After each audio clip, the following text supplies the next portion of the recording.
Yo, today's Oscar Sunday, and I decided to do my own little ranking of the films that are nominated for Best Picture.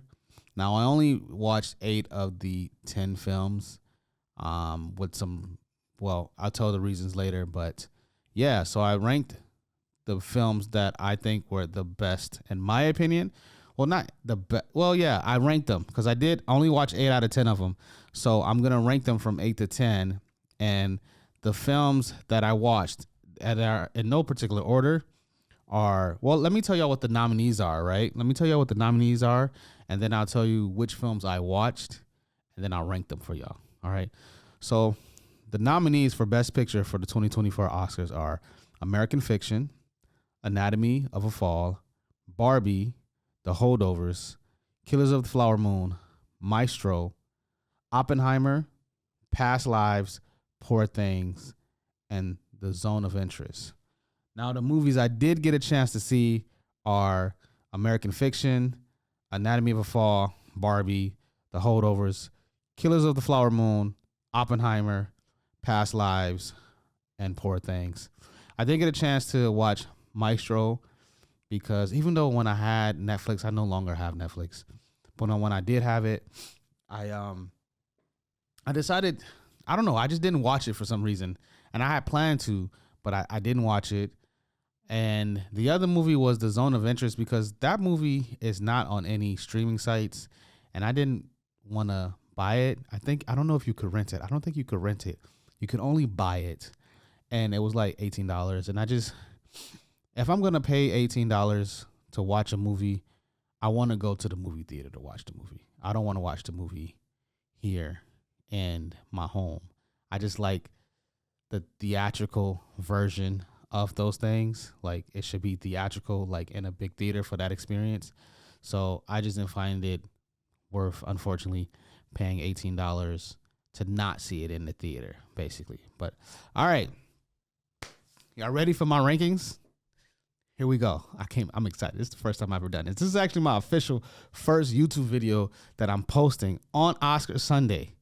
Hopefully in time. Hopefully I get this out in time. But anyways, so number 8 is Killers of the Flower Moon.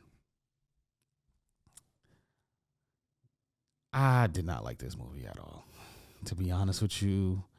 I think that Martin Scorsese, Robert De Niro, Leonardo DiCaprio, those guys they're legends.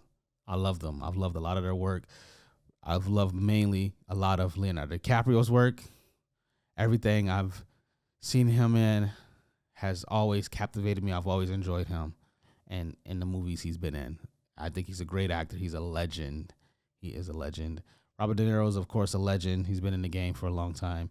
And so has Martin Scorsese, who's been a great director for a long time. I didn't like this movie for a couple of reasons. So a little bit of background about this movie. This movie is following the Osage tribe. They strike oil in their area they're living in. And then the oil company come in, and to basically produce the oil from their land, they're giving them these payouts. They're giving them money. So this is a pretty rich community of indigenous people during the early 1900s. And what happens is a bunch of white people are coming in. They're marrying these women that have this wealth. They're killing them to get the head rights so that they can have this money. And the issue I have with this movie is seems to be an abundance of, I got to be careful what I say here because, I'm a filmmaker and I want to make films. But I don't like the idea of watching this film. My number one issue with this film is watching this or seeing this from the perspective of the white people. And I feel like there is a story that can be told here from the perspective of the indigenous people. I don't necessarily know what that story looks like. If I thought about it and took some time to work it out, I probably could. But I just am not interested to see movies where the main cast members it's kind of whitewashing the story a bit. I mean, it kind of reminds me a bit about like the Green Book. Like the Green Book, I think it was a good movie, and Mahershala Ali is just like a legendary actor. He's fantastic. But we're following this white guy around in this movie in a book called excuse me in a movie called The Green Book, which was about black people navigating areas in the South to safely get around. So that is my issue with the movie. And other than that, I also think the movie's kind of boring. I think the movie is mad boring, and it's 3 hours long. I think it's over 3 hours actually. I could have done with 30 minutes less, to be honest with you. Um, I think there are some interesting shots. There's nothing that stood out to me. I think some of the shots took a long time. I just do remember I think it was the burning of the fields. There were some confusing things too in the movie. I'm not gonna give it away, but I also didn't care about the characters. The second thing I didn't like about this movie, and Scorsese is great at this, but it's always got a very much organized crime perspective to it, and I guess that was true. I don't know if that was exactly what. Well, I think in the story, because I did Google it after. That was kind of what was happening. They were doing all these different things, but yeah, I just want to spend more time with stories about people of color and indigenous people with them. I will say, Lily Gladstone was amazing. She's great. She's nominated for best actress, which is definitely well deserved. I enjoyed every scene she was in. I was like, I want more of her. Like, I like her story. I want to know more about her story, So, yeah. So that's my number 8. All right. Number 7 is The Holdovers. This movie is got Paul Giamatti as the lead character. Oh man, I actually forgot her name. I just had it in there in my head. Let me look it up. The Holdovers. She was in. I think she was also in Devine Joy Randolph. And I think she was also in what's the Lost City. She was funny as hell in Lost City. She had me dying in Lost City, which is a low key a good movie. That's an underrated movie. I like that movie a lot. Anyways, The Holdovers. So basically, it's about this prep school. I want to say preparatory boarding school, top notch schools where all the rich parents send their kids to go to get educated, and they go on to influence the world.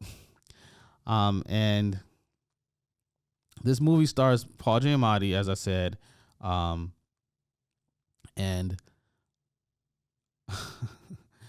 Devine Joy Randolph, and it also stars Dominic Sessa, who I haven't heard of before. And basically during this school break, during winter break, some of the kids have to stay over or hold over because they can't go back home for whatever reason. And Paul Giamatti character becomes responsible for watching these kids over the break. And it's number 7. It wasn't a bad movie. I did enjoy it. I did like it. Paul Giamatti is a legend. Like, let's put some respect on his name. Paul Giamatti is a legend. He's been in the game for a long time as well. And I think for the most part, everything I've ever seen him in, I've always enjoyed his performance. But I think it just kind of, and there might be, it kind of dragged a bit for me.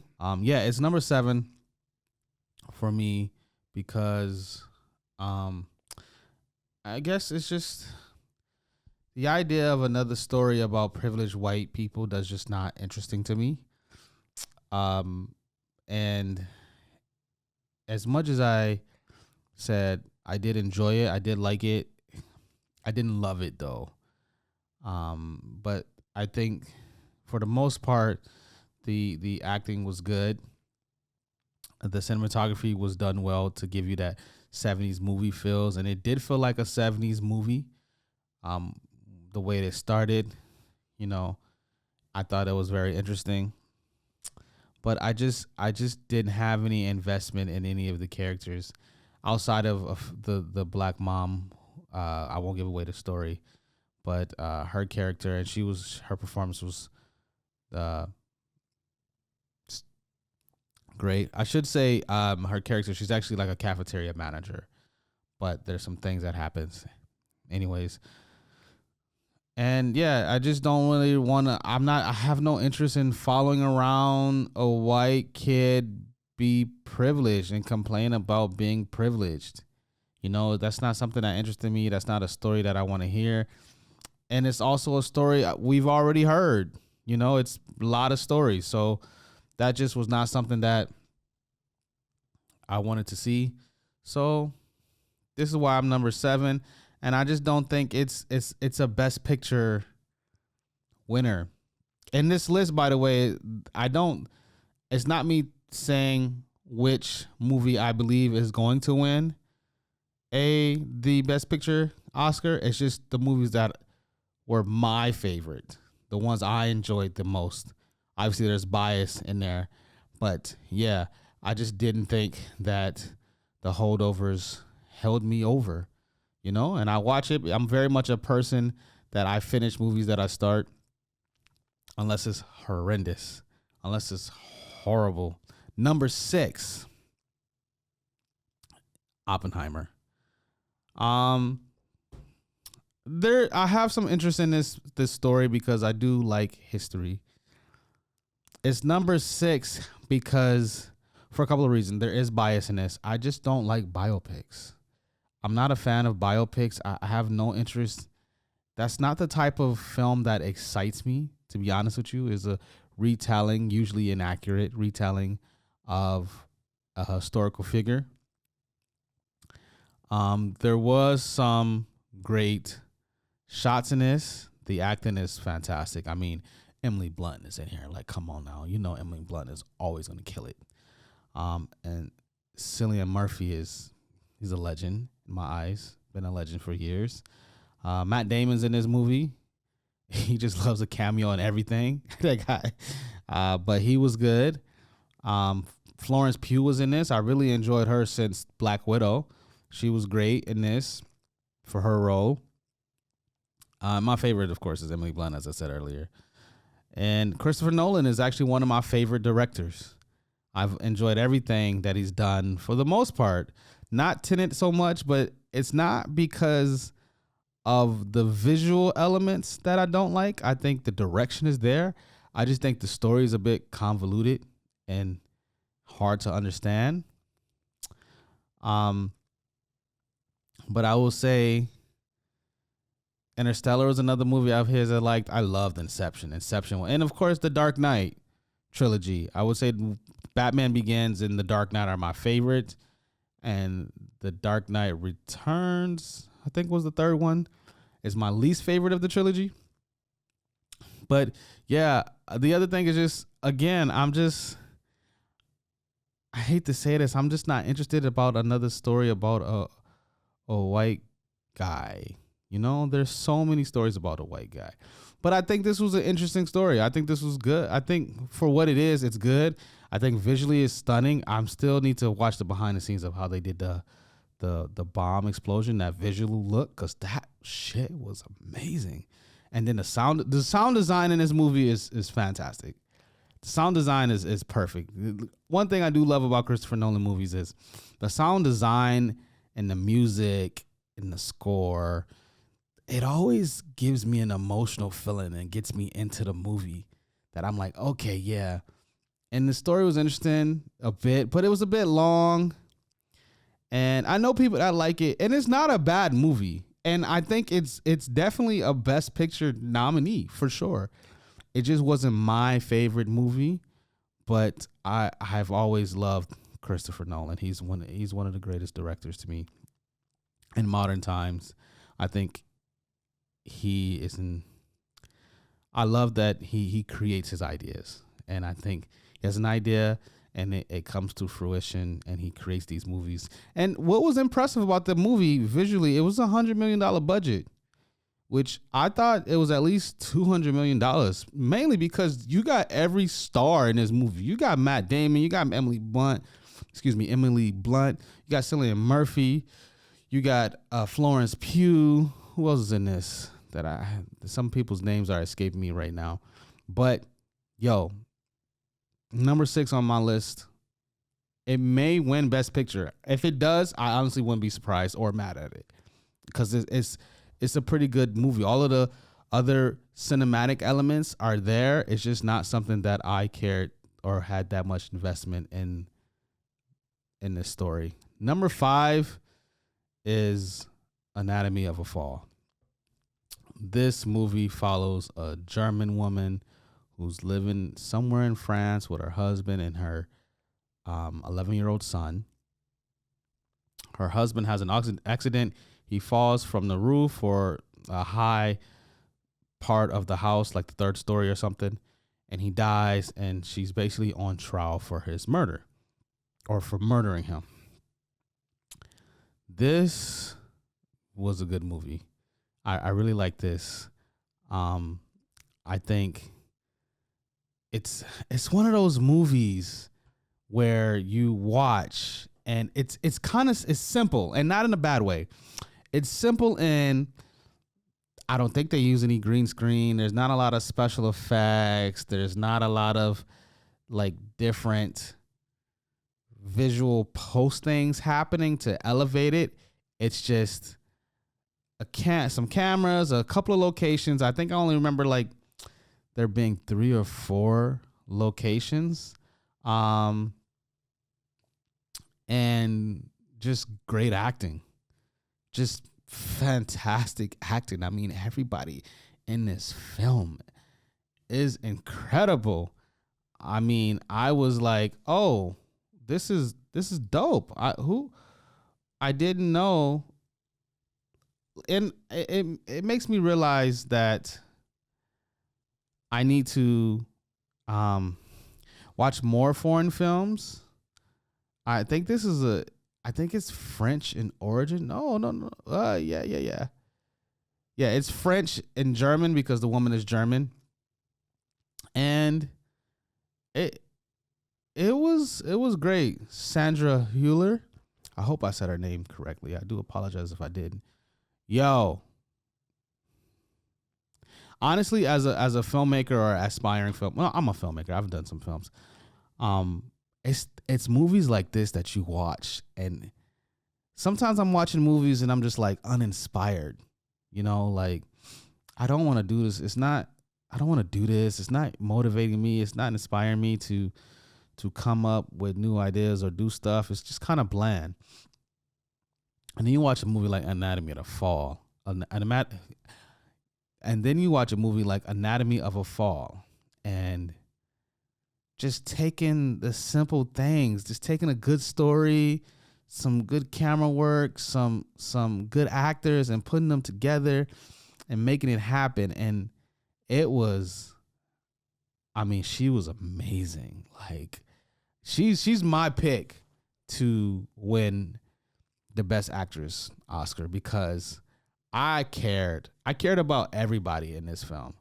I cared about what happened with the trial. I care about the little boy who actually deals with a visual impairment because of an accident he had when he was a little bit younger. And I was like, yo, there were some interesting things that I took away. Like there's one scene when they're in the courtroom and they're interviewing the boy. They're asking him questions, and it's like their lawyers, the mom's lawyer. Sorry, it's the mom's lawyer that's on trial, and then it's like the prosecution. And they did this interesting thing where they just followed him, and they would be asking him questions, and they would have him look the other way towards who was asking him a question, and the camera would pan to the other side, and you wouldn't see the other 2 actors on screen giving their lines. It was just off camera, and I was like, yo, that's dope. That's something I'm like, I gotta try that. So Anatomy of a Fall, It's 5. Now 5 doesn't mean it's a bad movie. A lot of these movies are good. I'm just ranking them in this category. But I do think that this category for Best Picture nominees, from I don't know what the criteria is or how they assess films to get, well, I know you have to qualify by like winning some like film festival awards, but it's a good movie. I enjoyed it. I do think it dragged a bit as well because it's about 2 hours. The courtroom scene, it did drag a bit for me. They were talking about this, and then they were talking about her book, and then I feel like, and this is just my personal opinion, I only watched the movie once, so I got to watch it again. I don't feel like they really established that like she was like a famous author. I didn't get that. There were some scenes that I thought were like, okay, we didn't need that.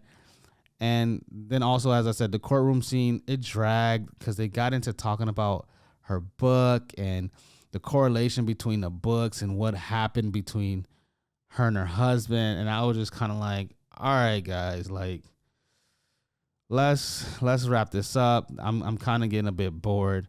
But outside of that, and it's just an honest opinion. But I think it's still a good film. I still think it's a good film. I still think it's a good movie. And yeah, I will watch it again. I will watch it again to catch some of the details. And they do an interesting thing where they don't give you everything you want. And I don't want to give it away. So I don't want to give it away. So you should watch it and catch it. Right. By the way, I should say these movies, you can, where I watched them and how I watched them. So Killers of the Flower Moon, you can watch on Apple Plus TV. If you have that, The Holdovers, Oppenheimer, Anatomy of a Fall, all of those movies are on Amazon Prime. So you can watch them there. All right. Let's get to number 4. You ready for number 4? Are you ready for number 4? You ready? All right, I'm going to tell you. Just wait patiently. I want to build suspense here, okay? Before I tell you my number 4 movie on this list. And I'm bad like the Barbie. That's right. I said it. Number 4 is Barbie, okay? Now, I'm going to be completely honest with you. I had no interest in watching this movie. Zero. -0. That's not even a number. Negative below 0 interest in watching this film. And I delayed it. I didn't go to the theater to see it. I had no interest to go see it. And when I decided that I wanted to do this video to talk about my rankings for the films that I thought were the best, or ranking the films that were nominated for Best Picture, I was like, all right, I got to watch Barbie. It's one of them. Barbie, I was able to rent for $6.99. I think I rented it through Prime. Yeah, I think I rented it through Prime for $6.99. And yo, this movie was dope, y'all. Barbie was dope, bro. Like, I'm not even gonna hold you. Like, I was in there laughing. I was having a good time. I was enjoying the hell out of this movie, and I was shocked. I shocked myself. Like, this movie is actually making me happy right now. Like, is your boy happy watching a movie about Barbie? Man, this movie is done well. It has a lot of feminist elements, which I think are great. It is very heavy-handed with it, but I just think it's very necessary. And at first, you know, I didn't think I was gonna get into it, but it's a necessary. I think it's a necessary movie. I'm gonna be honest with you, because it's talking about a lot of the things that women go through in the real world, you know, to this day. You know, there was a scene that happened, so they have to leave Barbie land and go to the real world. And there's a scene that happened, and I was like, yo, that wouldn't happen, right? And then I was like, Redmond, remove your man mind aside. Take your man brain off and realize what your female friends have told you they go through on a daily basis. Even in today's world where it's frowned upon to do some of these things, men still do it. Yo, men, y'all need to do better. Y'all be creeps out here, bro. Y'all be making women afraid of y'all. And it makes it's crazy. That's all I gotta say. But the movie was good. The movie was funny. I think I really enjoyed everybody in it. Ryan Gosling was he was the Gos, man. You know, he's he's the Gos. You know, Margot Robbie was good. Issa Rae wasn't in it a lot, but she was good. And I just think what they discussed, as much as heavy handed as it was, that's 100% facts. And they found a way to do it in an entertaining way. Like, I was entertained. There wasn't a moment I was bored at all. Anyways, Barbie, number 4 on my list. I think it was a good movie. I honestly think it was a good movie. It was funny. Yo, when Ryan Gosling was like, even a lady asked me for the time. No way. He did this and he was wearing like 3 watches. I was like, yo, as people might think this movie is corny, I thought it was hella funny and the message was clear and it hit it on the head and they continued with it. But I wasn't even mad at that because I just think that it was entertaining. I enjoyed it. And there were some cool things that I saw in the movie. Will Ferrell was hilarious in his movie. Yeah, it was good. All right. Number 3 on my list is a movie called Past Lives. Now, Past Lives is about 2 Korean friends, their childhood friends.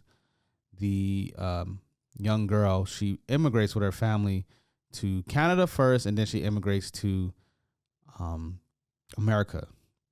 And it follows them and their kind of love story, man. It's kind of, it kind of sucks now that I'm revisiting it.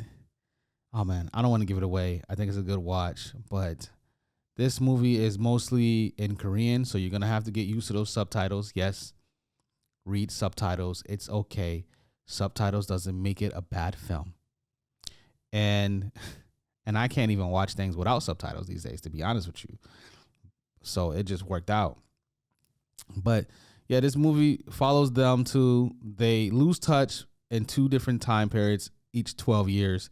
The first 12 years, they reconnect just kind of on a whimsical thing, like kind of on a joke thing, and they talk, and then they lose touch again. I'm not going to give away why, but they lose touch again, and then they don't see each other or connect with each other for another 12 years. And man, I really enjoyed this movie. This movie had some elements of my short film Panda Blues that they incorporated. Not that I hadn't seen this movie before I did Panda Blues, but the way they did some of the things that I did in my film, they did way better, and it took some inspiration. It made me mad at myself. I know I shouldn't be harsh on myself, but I was like, damn, I wish I would have done it the way they did it, But anyways, the acting was good. I cared about these characters. I cared about them. I wanted a certain outcome between those characters, and the chemistry was fantastic. I believed it. Like when, man, the guy was really good. Both actors were really good, but like obviously as a guy, you feel it, and I'm just happy. We're getting in a state of films doing a great job of showing men being vulnerable and how real that is. You know what I'm saying? How it's a beautiful movie, man. And I think I just really connected with it for a lot of reasons. And I enjoyed it a lot. And at the time when I watched it, it probably was my number 2 film, because I got this at 3, right? Yeah, I think it was my number 2 film, and yeah, I think this is worth it. This one is also on Amazon Prime. So I definitely think if you have Amazon Prime, you should watch it. I think you would greatly enjoy it. It's another example of a film that inspires me and makes me want to do movies. It's the whole reason. It's movies like that. It's simple stuff. It's not a lot of green screen. It's not a lot of crazy action type stuff. And there's nothing wrong with those movies. I'm saying that you don't need those things to have a good movie. And I think this is a great movie. It definitely is a Best Picture nominee in my opinion. And yeah, it's one of those films that's just simple and it just inspires me to do film. It makes you feel like you can be a filmmaker. Films like this make you feel like you can do it. And it's nice to watch, you know? So, oh man, they had some shots. I'm actually going to watch it again and take some visual inspiration for my next shoot because I just love how they did the lighting. There was one scene, the way they had it light, and this is probably basic to everybody else, but for me, I'm always like, oh, how did they do that? Like there's a scene where it's raining and she's in her apartment and the lighting is a certain way and you can kind of see the shadows of the raindrop. Oh, and there was another, I just thought of another scene where they kind of shot the guy from the outside and you can, the building is glass building and you can see the reflection of like the city and you can slightly see, man, there was the cinematography in this is probably one of my favorites. It was actually well done. It was well done. I love this movie. I think it's a great movie. Actually, I think it's up there for movies that I'll definitely will watch again. So it's number 3. And I enjoyed it. All right, number 2. Number 2 is going to shock some people. And I don't know if they're going to be mad at me or surprised or if they're going to be like, what? You know, and it was a switch. I actually switched it right before we recorded it because it was actually my number 1. And then I debated with it. I toyed with it a bit. And I was like, oh, I feel bad to make it number 2 because I loved it when I saw it. I loved it at the time. I was like, yo, this is definitely Best Picture winner. And I love that it's nominated because I think it's a dope movie. And that movie is, it's American Fiction. Oh, man. That kind of stung. Shit.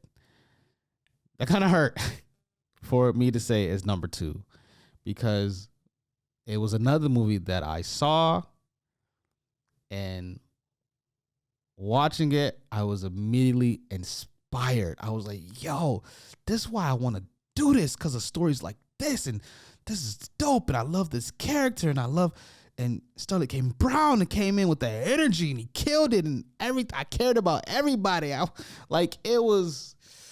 Man, it was at the time for me, it was like, this is a masterpiece.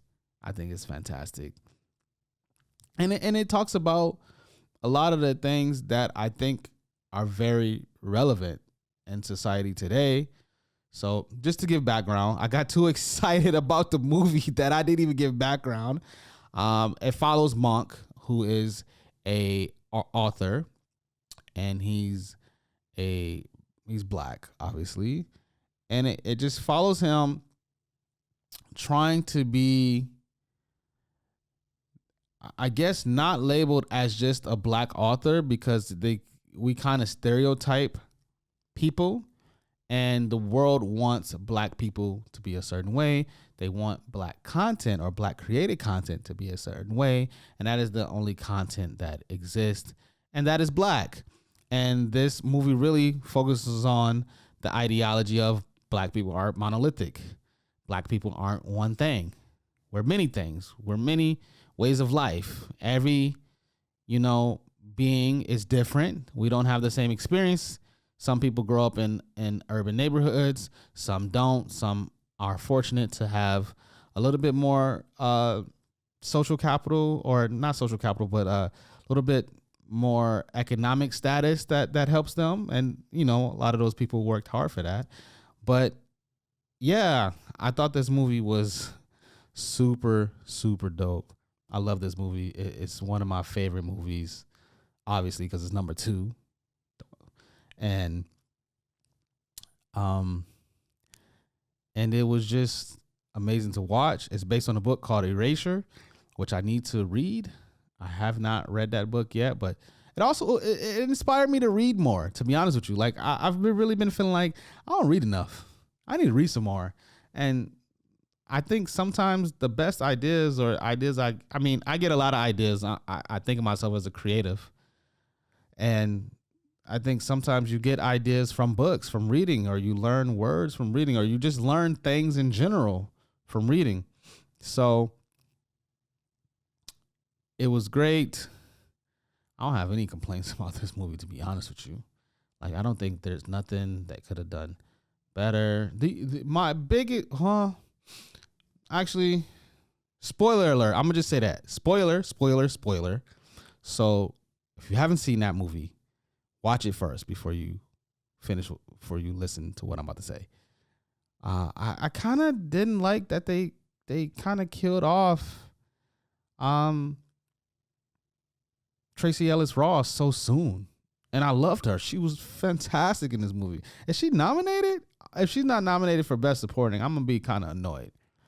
She was in it for a short time, but she was fantastic. So yeah, I kind of hated that they kind of killed her off so soon. It just felt like they just gave her us, like we just got her, and then they took her away from us. And I was like, why y'all doing that to me? Why you taking her away from us? Anyways, overall, this was a good movie. It's Sterling K. Brown, man. I've always loved that guy. Everything I see him in, he is that guy. He is a legend. Hopefully I can work with him one day. I'm putting it out there, putting it out in the atmosphere, the stratosphere, the world sphere. I want to work with Sterling K. Brown one day because, man, he's one of my favorite actors. So, yeah, number 2, American Fiction. All right, number 1. Now, I know you guys are like, some of you are like, if American Fiction ain't number 1, what the F word is? Well, number 1, and I honestly think this might be Best Picture winner. Now, I should say, again, if any of these films here win Best Picture, I can't even be mad at that. I think all of these movies are actually Killers of the Flower Moon. I would hate. I don't want that to win. And The Holdovers. Okay, outside of Killers of the Flower Moon and The Holdovers, I wouldn't be mad if the other 6 movies I'm talking about and the number 1 movie I'm about to talk about wins Best Picture. So, number 1 is Poor Things. Poor Things has Emma Watson in it. It has William Dafoe, legend. It has Mark Ruffalo, legend. It has Gerard Carmichael, legend. And he's only in it for a little bit, but I think his role was good. And this is number 1 because I think it's the most creative out of the movies. I think it's the most outside of the box. Outside of Barbie, of course, because she started off in the box. That was a bad movie. I apologize. I do apologize for that.